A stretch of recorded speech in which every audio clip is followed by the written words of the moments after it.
Welcome back to Cards and Comics, guys. Today I have another 90s box break. This is 1993 Leaf Series 1. Now, I'm a little still under the weather, but I feel good enough to make this video now. 93 Leaf Series 1.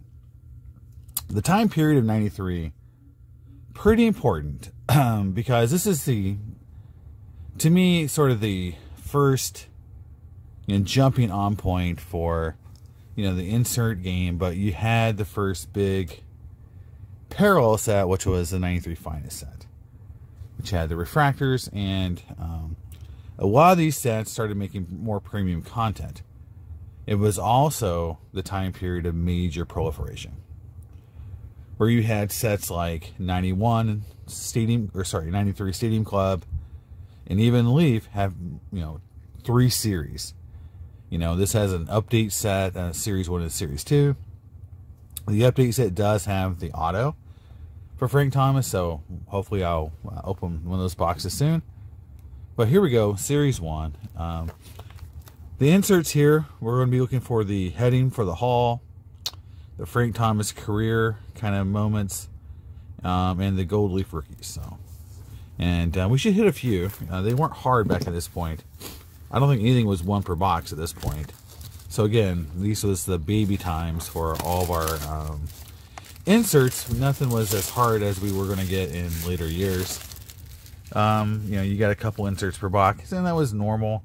And we were still giving people 36 packs in a box. I believe you can see the gold foil on the side of the box. Some of the inserts. And the set itself was pretty nice. Cool back photographs. I mean, whoops, there's some packs just fell out. So we're going to open it and dig right in. But again, a lot of packs here, guys. So I might end up doing some kind of combo packs. And sorry if I cough a little bit. It's been just a really nasty time period to get over these colds and stuff like that from the holidays. So here we go. 93 Finest, or sorry, 93. Wish it was 93 Finest. 93 Leaf. Hopefully nothing's too sticky. And here we go. Alright, we got a little stickiness. Bob Tewksbury. Try to get a comfortable position here. And again, or Hershiser. I'm not going to go through every card here. Just, there's going to be a lot of cards. If I see someone that's cool, obviously looking for a Griffey and Frank Thomas cards. Now, here's the cool thing I liked about the backs. They had photos from the city that they were playing in on the backs, and that's pretty cool. I think the set itself, again, the time period this is when proliferation was really happening. This was a really Lou Whitaker. When people really were thinking that sports cards, were going to pay their bills, right? So you had a lot of shops and people really getting into this. And I feel like this is the kind of time period where, and this also what's cool too is it wasn't like, here's another Philly. They have different photos for different, different back photos. So they put a lot of thought. I mean, you got the full bleed, you got the gold foil. So this was after 91 Stadium Club. And so Jeff Bagwell, it's a Hall of Famer. So this is definitely a time period where they were putting a lot more effort into the cards. And you can see, I mean, this is a high effort set, even though, you don't get, the inserts and the parallels that would be the mainstay of later years. And really 93 Finest really blew everything up in terms of, parallels and just design and things like that. So this was considered cutting edge until Finest came on and said, hold my beer, here's something even more crazy and cool. And the cards are all flipped upside down, so flipped all around. So that wasn't fun for people collating sets back in the day. And you got to remember too, big sets were popular back in those days. People were putting full sets together. Still, there's a Nolan, right? That's kind of cool. Putting full sets together, and that really made them making these big sets, with every player who basically played in the major leagues wanting a card. Nowadays, you don't have that anymore. One of the guys from my hometown, Adrian Hauser, plays for the Brewers, and he has a lot of years, and he's won, I think, 10 games a few times. I mean, he's a starting pitcher for the last 3 years, and he doesn't have cards in every set. Every year. There's been a few years where he doesn't even have one card made for him, and so it's like, back in the 90s, like 93 time period, it's very uncommon. If you played a game in the major leagues, you got a card. Now you could be a starting pitcher for a team and win 10 games and don't even get a card multiple years in a row. It's just weird. This pack's a lot more sticky, so we'll just deal with it. And we're looking for the answer, so we haven't hit a Gold Leaf rookie or a Frank Thomas card yet, so that's sort of what we're looking for. And yeah, and I know as a kid, I definitely put these, I would have kept these cards and thought they were really awesome, and would have probably tried to build a set out of them. Looking back on it as an adult, it's not quite as impactful, but the gold foil, I mean, you gotta remember, gold foil on a card was still like a year or two old. It was, 91 Stadium Club kind of started it. I think you can see how hard companies were in terms of competing back in those days, because Leaf, put some inserts together, but they really didn't up their technology game, at least in this set, until later on. You got to remember, like, Leaf eventually went for the fractal matrix route for a lot of its products later on, versus, and then Pinnacle went out with the Dufax. So every company kind of tried to have their own angle. And then obviously when Panini came into the game, they just said, well, we're just going to rip off the refractor. We're just going to make our own version. Which, these guys did too. You had the limited exposure. So, but yeah, I mean, it took a year or two for these guys to catch up. That's the thing. So you can see, like, this card looks a lot like a Stadium Club card. But Stadium Club cards looked like this in 91. And their design went really terrible. Like, it went really downhill really fast, in my opinion. 92 Stadium Club might be one of the worst looking sets I've ever made. This is the third Jeff Bagwell card we've gotten, by the way. Just wanted to point that out. Bob Walker, the Pirates. There's a Pirates card, the Steel Mill. Here's something. I don't know what it is. It's something. Maybe heading for the Hall. There we go. That's our first insert. Heading for the Hall. Tony Gwynn. Now, this is where things get, again, off the rails in terms of what collectors really wanted. Even back then, you got to remember, we lived through, we still had elites, then you had refractors later on. So the idea of this card not having this part be gold foil or some sort of shininess definitely is a miss. The back, has, this is the back for the Heading for the Hall. We've got Tony Gwynn. It's a good player. But, not a impressive looking card for sure. So yeah, it's definitely not a design that people look for today. That's the other thing too, is the problem with these cards from these years too, is that these inserts, even if you get one that's 1 in 24, a lot of them are just not very good looking. Or 1 in, 48, it's just, there is a lot of these inserts that just aren't nice looking cards. But going back to Stadium Club, what I understood about that design was they really thought that their innovation, besides the gold foil, was the full bleed glossiness and their photos. Because, people went gaga over the, the tuxedo photos for Dave Stewart and Ryan and all the cool photography. And I think that was definitely cool. And it's still a hallmark of even Stadium Club sets today is cool photography. But I still think people want cool looking inserts and some value. So here's Don Slott, Pirates catcher. When I grew up, my Pirates, he had Michael Valier and Don Slott as the catchers. Pretty good team up. I mean, you know, I think Lavalier had a little bit better hitting. Slott was a little bit better of a catcher overall. So yeah, we've hit no Griffey's or Frank Thomas, as I can tell. But with 3 series, you never know. They might even be in Series 1. That's one of the challenges with this kind of a product, is they normally split those cards up into multiple series, so you can't get all your cool. You know, you got to buy Series 2 to get the Frank Thomas, because if Griffey's in Series 1, you know, was the old, you know, way they did it back in the day. A lot of sets. I've talked about that a little bit in my box breaks. Like, Finest was really good about that. They would, and this pack is not sticky at all, so just so people know. All right, here's an insert. So this might be our first Gold Leaf rookie. Oh, there we go. Tim Salmon. That's probably the best one. I think Series 1 doesn't have a ton of great ones. So there's the first angel with a fish name. It was popular, Tim Salmon. Later to be replaced by Mike Trout as the best fish named angel.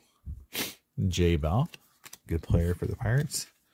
Oh, and a double. Wow, a double insert pack. Where's assertive? So these are cool. I don't have a lot of these, so I would definitely take these and add them to my Frank Thomas collection here. So this is number 5 of 10. I think the first 5 are in Series 1. So there we go. Double insert in one pack. Wow. They would never do that today, right? You would never get that double insert. You would always space that out. But with collation the way it is, even now, you just don't know. It's very interesting to me how hit or miss the cards are as far as stickiness. Because in my experience, also opening all these packs, usually it's one way or the other. You either get super sticky packs that you just struggle bust your way through, or you get, you know, packs that are, you know, pretty easy to open, or somewhere in the middle, but they're all kind of the same way. And this one, like, you know, not too bad. That's a cool one. Tim Wakefield. Look at that. Very cool. I'm a big Tim Wakefield fan. So that's pretty cool. I mean, this is, you know, as a kid, I always say this, like, I have to go to my kid and me. I'm sure this set one I would have loved back in '93. This would have been a cool set. It would have been something to really double Nolan right in one pack. There we go. No collation, but hey, I would have loved it. This product, you know, I would have definitely put a full set together. You know, did the whole, you know, old school collecting. And I remember having the rookies, the Gold Leaf rookies. I think because definitely the Tim Salmon, just because, you know, as a kid I thought they were rookie cards. Honestly, you know, I didn't really think too much about it, and then later on I realized, like, oh well, no, they're not rookies for the most part. They're inserts, and they're also not from their rookie year. But it teach me, you know, kind of like, hey, you know, just because it says rookie on it doesn't mean that it's actually a rookie. But as a kid, you know, that's kind of what I thought. I thought, oh, well, it says rookie. It's got to be a rookie. Then I started getting into reading the Beckett. And then that kind of, once you started reading the Beckett as a kid, your, you know, world of card collecting really, really grew. That was a big deal. Reading the Beckett was like, you know, it was like, oh my God, there's like all these sets being made, and other collectors and the super collectors and the hot list. And it was just like a whole new world. When I was just collecting as a kid with my friends, it was almost like your information was all what your friends would, you know, like around 86, 87, you know, 88, those first couple of years I was really collecting before my dad really kicked in and we started doing it together. It was kind of like, You know, someone would go to the store and buy a pack of 87 or 88 Donruss. And if you hadn't seen it before, it was like, you know, like it was, you know, a whole new world opened before your eyes. You didn't know existed. You know what they looked like. It was like seeing commons was a big deal because you were just like, oh my God, I've never seen that card before, you know, and it was cool. It was like everything was just like so new. And then I remember distinctly in 88 when my, you know, like I said, that's about what time my dad really started collecting with me, around 1988. We put a whole top set together out of packs.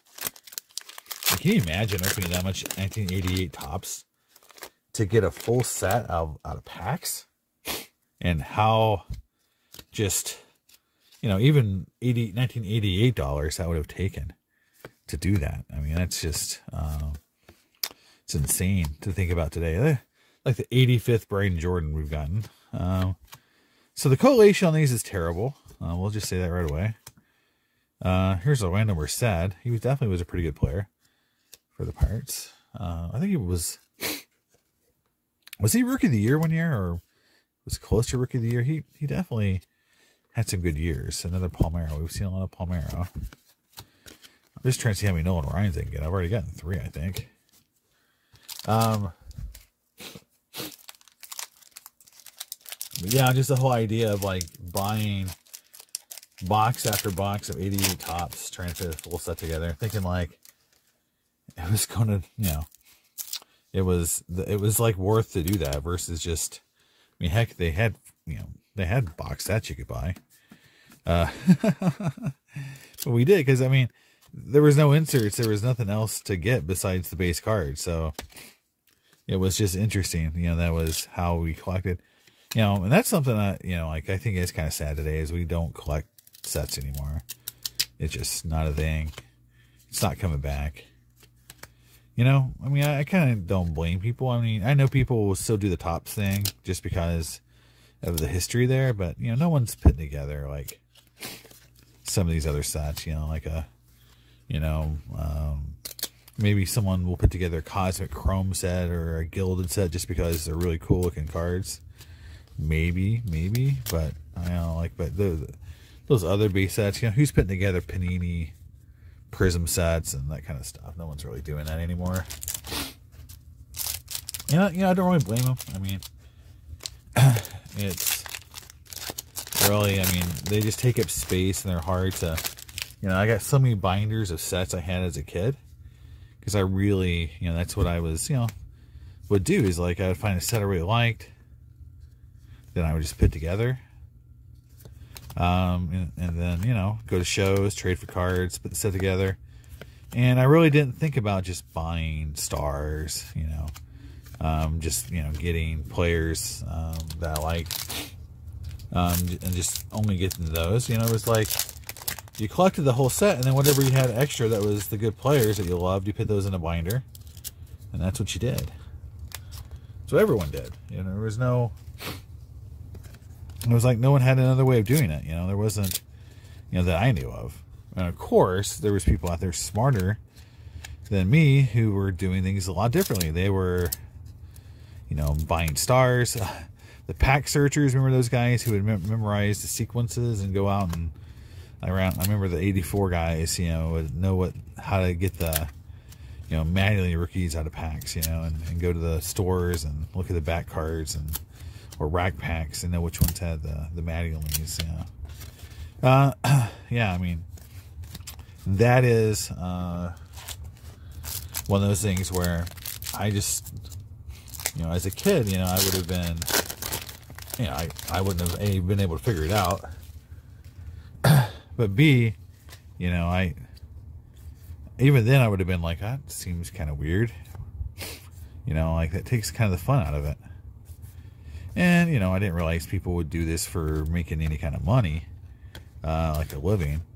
You know, my first card hustler I ever met in my life, we ran into him at a show in Tulsa. And he was like in college. And literally, he collected, or he was basically trading in 2 cards. He was buying packs of 86 Fleer basketball to get the Jordan rookie, and then he was getting the Wayne Gretzky rookie. And he probably had, I don't know, like a shoebox, like 150, 200 of each, you know, and he would go to shows and he would trade and sell them. But his whole thing was, yeah, he would go to, you know, and 86 Jordan, he was opening packs still and pulling them. And then the Gretzky, I think he was just, like, he had a friend in Canada or something that he was getting them from. And, yeah, and that was his shtick. He had 2 cards. And he just, that's, you know, this would have been, you know, around 94, 95. And even I, you know, like, I remember, I think maybe he offered one to us, I don't know, for $100, $200 or something, and we just thought that was crazy amount of money for a Jordan, you know, 86 for a Jordan.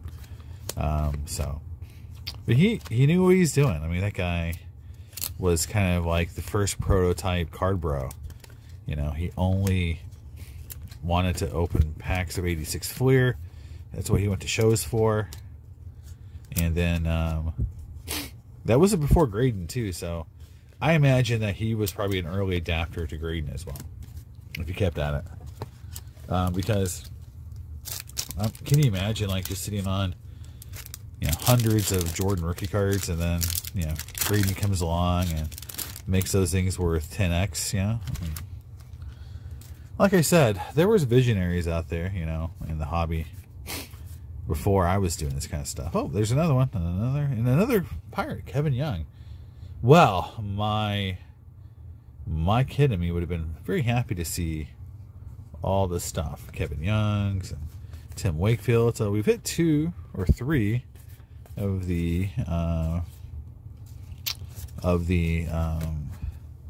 gold leaf rookies. Now we're going to, I'm going to do something. I'm going to, whoops, sorry, quit hitting the camera for one thing. We are going to open up some packs a little faster. So we'll do like 5 packs at a time. Because these boxes are big. And unfortunately, from opening these up, I haven't figured out sort of the location of the insert in every pack. So we'll just have to go through and kind of see where, you know, where we're at. But we're trying to go through fast, and they're even a little sticky to open. So unfortunately, that's the downside of opening every box of the 90s. Some of them are a little more tedious, like this kind of stuff. We have not hit Griffey's, or I keep just kind of going through here looking for either a Griffey or a, you know, anybody from the set that's cool. I'm thinking maybe they're not even this series. I should look at the checklist a little closer to see if they're actually in Series 1. You know, but the thing is like, you know, I want to open every box of the 90s, so even if, you know, a product didn't contain the Griffey, you know, that's, if you go back to my earlier videos, that's sort of the whole thing, was I was picking the series based on if it had the Griffey card in it or not. And so a lot of times I would only open product if it had the Griffey. There's another gold leaf rookie. There's Troy Neal. And now, since I'm going to open, you know, my goal now is just open everything from the 90s. I am now just going to open every series. But yeah, that's why a lot of times I would do like a Series 2 box instead of Series 1, because it did have the Griffey in it. Wait a minute, wait a minute. Oh, there's the Frank Thomas. So there we go. There is the base Frank Thomas. Yay. Card 195. So we got the base Frank. So he is in there. And there's another Nolan Ryan. Number 4 on the day. Our Nolan Ryan count is fairly high. There is a lot of base cards stacking up here. You cannot say you're getting cheated for value on this box. Now, in today's dollars, this box is uber cheap because there is really nothing that great in here, unfortunately. unfortunately, yeah, there's just, you know, you're not going to pull a $400 card, a $40 card. I would suggest there's maybe not even a $4 card in this box, unfortunately. That's just, you know, how the 90s went in some products. Very hit and miss, especially at this time period. In 97, 98, it got better. Let's just say that. You know, it got better every year. I mean, you know, in terms of box value, better hit. So this is definitely, again, the early days of the hobby where we just didn't know what we were doing. So yeah, it was hard to, you know, when you don't know any better, you know, you don't think anything of it. Now going back on it, you're like, oh my God, like why did people love the 90s when the products are like this? I'm like, yeah, I get it. You know, when you see, you know, 5,000 base cards and maybe 5 inserts that all are worth like, you know, $1 max. And why does the 90s have any appeal? But there is cool design in certain sets, and look how chewed up this pack is. You know, it was set in the shrink or the heating. Let's see, the sealer. The seal bar was definitely not set properly for this pack. And maybe that's why some of these are different as far as stickiness, because the heat from the seal bar would definitely create some issues for a pack of cards.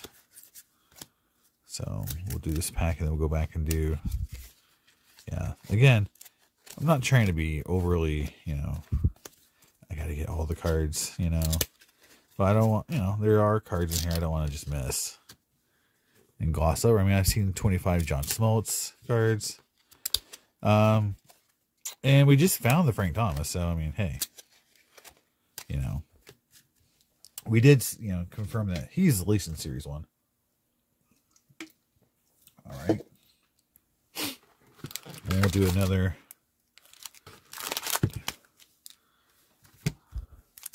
big rip. Try to get through this and see if there's any more cool cards, because we've only hit one of those Frank Thomas cool cards, and I thought they were like 1 in 12, so we should get at least 3 of those. So we're missing some hits. So we'd love to get more of those Frank Thomas cards, because those are going to go in the collection. They will go in to the PC. Look, right on top, another Nolan Ryan. Yeah, our Nolan Ryan count is getting higher and higher. Higher and higher. So excited about the new Bob Marley movie coming out. That reminds me of that. Look at that. Look at that. Wait. Another Nolan Ryan right on top. You're seeing this. But that's the second pack I've opened just now that has Nolan Ryan right on front. First card in the pack. Yeah. It's just crazy how they've collated the set. Tons of doubles on this product. Moises Alou. Could have been a pirate. That's one of those big misses. See, there's Nolan Ryan right there. That the Pirates had. Pirates made some really terrible trades in the 90s, man. Really terrible. I mean, we gave up on Wakefield. There's a Nolan Ryan right here. Boom.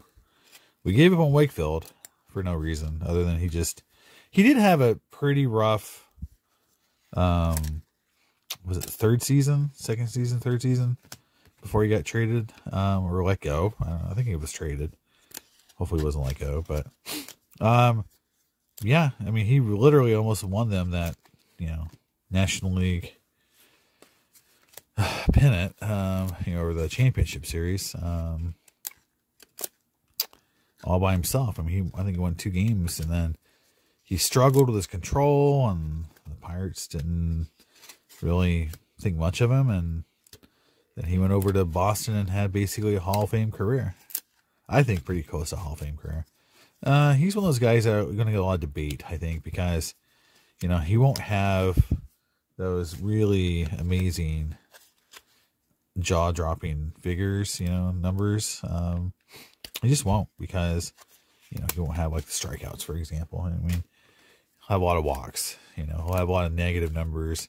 And those negative numbers are going to affect his, you know, metrics. But he pitched in so many big games. They're the Nolan, right?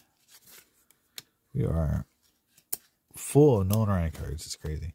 And it really, you know, but he's one of those guys that, you know, you could say it's like he pitched in so many big games and won some big games, lost some big games, hung around, build up a lot of counting stats. So we'll see. He'll be one of those guys. And I do think he'll be one of those guys that that will be very, very well treated on the veterans type of ballot. So if he gets to a veterans committee, there's a gold leaf rookie. That's what I was looking for. If he gets on a veterans ballot, we go Will Cordero. I think he'll make it. I think he will be one of those guys that the vet guys will definitely vote for. Especially if it was peers that played with him and played against him. I just feel like his reputation in the game amongst players is really high. And I think that's really interesting, that dichotomy between who the players think is great versus who, you know, the stats or who we think, the writers or whoever thinks is great. That is always, I think it is different. You know, you can talk to managers, you know, who they think was hard to, you know, play against and pitch against, and you'll get some different answers, you know, probably from every manager. I remember Sparky Anderson being asked who was the greatest player I've ever seen play, or who he would pay money to go see play. And saw the interview, and the guy said Roberto Clemente, and that guy was on the Big Red Machine, you know. So you know, all those great players on that team, and you know, the guy he said he would pay money, you know, the most money to go watch play is Clemente. So that just shows you, like, you know, who, you know, we think is the greatest and all that. These guys who live baseball every day, it's different, you know. And you can also say they don't know what they're talking about, which a lot of stat guys will say that. But I do think it's an interesting dynamic that you've got that difference between who's great and who's not. And the 93 time period was definitely, I mean, this is the death of the Pirates. Remember, this is like the last year as far as where you've had Barry Bonds on the team and Mania, or at least 92. Team got broke up, and you know, in fact, you started seeing Bonds cards around 93, 94, you know, the last years of him as a Pirate on cards, which is kind of sucky, honestly, for me. It took me a long time to get over it, you know, that he was no longer a Pirate as a kid. Just because, like, you know, I'm sure if you're a Mariner fan back in the day, you know, a kid, I mean, how could you lose Griffey? And explain that, you know, be like, well, you know, he's no longer going to be, you know, part of your team, and you'd grown up with him as your favorite player, and you had all the Griffey stuff, your posters, and I mean, think about how easy it is to love Griffey. Bonds was always hard to love. That's one thing as a Pirate fan. You know, even when he played for the Pirates, he was not fan friendly. I mean, he wasn't like the guy that you thought, oh, well, you know, can't wait to meet the guy. Even in, you know, 91, 92, he was one of those guys that you knew, like, if you met him, like, he wasn't going to be a lot of fun. You know, he wasn't going to be super, there goes my box on the floor. He wasn't going to be, like, warm and cuddly. He never gave off that impression that, you know, he was going to be a fun interview, or he would, you know, be cool to hang out with. Even as a kid, you know, you could see that. And, you know, I remember all the stuff that came out in spring training between him and Leland. So, yeah. So, you know, but, you know, him and leaving, and it wasn't just him leaving, it was like everyone leaving. You know, Mania, all those guys. You know, just seeing all those guys on different teams was tough. You know, Draybeck going to Houston, it was just, I think Smiley went to the Reds. You know, it was just hard as a kid to be like, oh, here's all my favorite players playing for all these teams that, you know, we used to beat. And I remember the Pirates, I think, had one more decent year, around, what, 95, 96, something like that, before it just really fell apart. They tried with Kendall, and then when they got Jason Kendall, to really, you know, come back and, you know, replace Bonds with a really good player. You know, and they had all these rookies that failed, and Jose Guillen was probably the one I really, you know, fell in love with the most. But, yeah, none of them, you know, worked out. Al Martin, Kevin Young. It was just, you know, it lasted for a long time until really McCutchen came in. See, here's Al, you know, here's Al Martin right here. Right, you know, this is the beginning of the new Pirates right here. It never really worked, honestly. You know, because it's weird to see a '93 team. You got Al Martin and Jeff King, the same team. Yeah, just weird. You know, Al Martin, Jeff King, Kevin Young. And then later on, you had there's George Brett. It's kind of cool. Big George Brett fan. I grew up near in Oklahoma. You know, you didn't have Nolan Ryan, another one. You know, we didn't have a team in Oklahoma, so we rooted for teams locally. Dad was a Cardinal fan. I pay attention mostly to the Rangers because I like Ivan Rodriguez because I watched him play in Tulsa, and Kansas City because I got them on the radio all the time. So I listened to a lot of Royals and Cardinals. KMOX. That was, you know, I think I could actually get the Royals better than the Cardinals. I always wanted the Cardinals because they were the National League team, and it was like, you know, I could get some Pirate games through them. And I listened to Wakefield's debut because I believe he played the Cardinals, and I got to listen to it. It was pretty cool. You know, it was a lot of fun. Another Nolan Ryan. Well, we'll see how many Nolan Ryans we got. You know, we got one Frank Thomas card, but a boatload of Nolan Ryan cards. All right, here we go. Here's the summary. All right, Nolan Ryan number 1. There we go. Nolan Ryan number 2. Gold rookie number 1, Will Cordero. Okay. Nolan Ryan number 3, number 4, number 5, number 6. There's a Frank Thomas. That's a PC card. So there's a Troy Neal, Kevin Young, gold rookie. So 3 gold rookies there. There's 1, 2 more Nolan Ryans. I kind of lost count. I'll go back and count them. There's a Tim Wakefield. The Frank Thomas. That's one of the commemorative kind of like cool insert card. So that's going to go in the PC. There's a Tim Salmon. There's a Tony Gwynn heading for the Hall. And another Nolan Ryan. So we ended up with, on the Nolan Ryans, we ended up with 1, 2, 3, 4, 5, 6, 7, 8, 9, almost 10. I maybe missed one. There you go. 9 Nolan Ryans in one box. 1 Frank Thomas. And 1 Frank Thomas special card. So these 2 cards will definitely go into the PC. So love that. And yeah, there it is, guys. 93 Leaf. A lot of packs. You know, very cheap. So if you want to have a little fun, nostalgia, go for it. But overall, very common from this time period, you know, kind of product. So let me know what you think in the comments. I'll see you next time on Cards and Comics. Bye.